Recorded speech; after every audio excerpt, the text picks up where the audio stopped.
ಸಿಂದಗಿ ತಾಲೂಕಿನ ರಾಂಪುರ್ ಪಿಎ ಗ್ರಾಮದಲ್ಲಿ ಗ್ರಾಮಸ್ಥರ ಗೋಳಾಟ ಇನ್ನೂ ತಪ್ಪಿಲ್ಲ.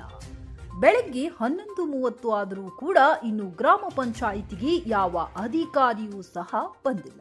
ಗ್ರಾಮ ಪಂಚಾಯಿತಿಯ ಪಿಡಿಒ ಉಸ್ಮಾನ್ ಸಿಂದಗಿಕರ್ ಅವರಿಗೆ ಕಾಲ್ ಮಾಡಿದರೆ ಫೋನ್ ಸ್ವಿಚ್ ಆಫ್ ಮಾಡಿರುತ್ತಾರೆ.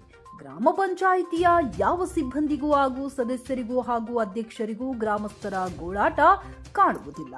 ಮೇಲಾಧಿಕಾರಿಗಳು ಇತ್ತ ಕಡೆ ಸ್ವಲ್ಪ ಗಮನ ಹರಿಸಬೇಕು. ಇದೇ ಸಂದರ್ಭದಲ್ಲಿ ಕರ್ನಾಟಕ ಭೀಮ್ ಸೇನೆ ಗ್ರಾಮ ಘಟಕ ಅಧ್ಯಕ್ಷರು ಆದಂತಹ ಲೋಕೇಶ್ ದೊಡ್ಡಮನಿ ಆಕ್ರೋಶ ವ್ಯಕ್ತಪಡಿಸಿದರು. ಮುಂದೆ ಏನಾಗುತ್ತೆ ಎಂಬುದು ಕಾನೂನಾತ್ಮಕವಾಗಿ ಕಾದು ನೋಡೋಣ. ವರದಿ ವಸೀಂ ಗೋಕಿ. 11:17 ಆಗ್ಯದ ಟೈಮ್. ಇನ್ನೂ ರಾಂಪುರ ಪಂಚಾಯತಿ ತೆರೆದಿಲ್ಲ. ಇಲ್ಲಿ ಗ್ರಾಮಸ್ಥರೆಲ್ಲ ಬಂದು ನಿಂತಿಗೆ ಅವ್ರವ್ರ ಕೆಲಸಕ್ಕೆ ವಾಪಸ್ ಹೊಲೆ ಆಗ್ತಾರೆ. ಇಲ್ಲಿ ಗ್ರಾಮದವ್ರು ಎಲ್ಲರೂ ಕಲಿತು ಚಾವಿ ಹಾಕಿ ಕಂಟಿ ಹಚ್ಚಾರ. ಈಗ ಏನಾದರೂ ಯಾರೂ ಅಧಿಕಾರಿಗಳು ಬರಲಾಗತ್ತಿಲ್ಲ.